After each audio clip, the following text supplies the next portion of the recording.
According to multiple sources in Hamas, inside Israel, in the United States, at the White House, a deal has been reached between Hamas and the Israeli government, brokered mainly by Qatar, also with significant U.S. involvement, to reach a ceasefire.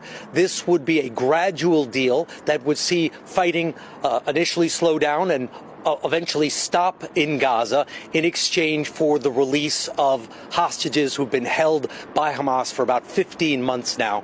The Israeli government believes there are 98 hostages held by Hamas. It is not sure how many of them are still alive. But Lester, it is important for people to know this is not a quick deal.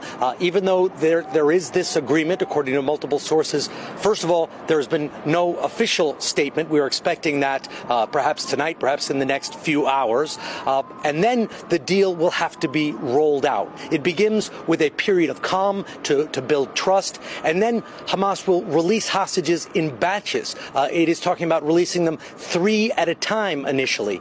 In the first stage, 33 hostages would be released. They are being described as the humanitarian cases, the hostages who are elderly, injured, sick in any way. Some of the hostages are described as being in quite poor health. If that is successful, they would move on to the next phase. And this initial phase could take 42 days. So this, Lester, is a very slow period.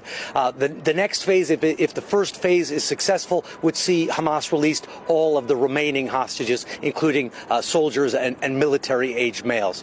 A lot of room for this to go wrong, but certainly a historic moment that could see potentially an end to this conflict, an end to the suffering of the people in Gaza. Because in exchange for the release of these hostages over time, Israeli troops would pull back from population centers in Gaza. They would establish a buffer zone around the Gaza Strip and release hundreds of Palestinian prisoners and allow much more aid into the Gaza Strip, hundreds of trucks per day.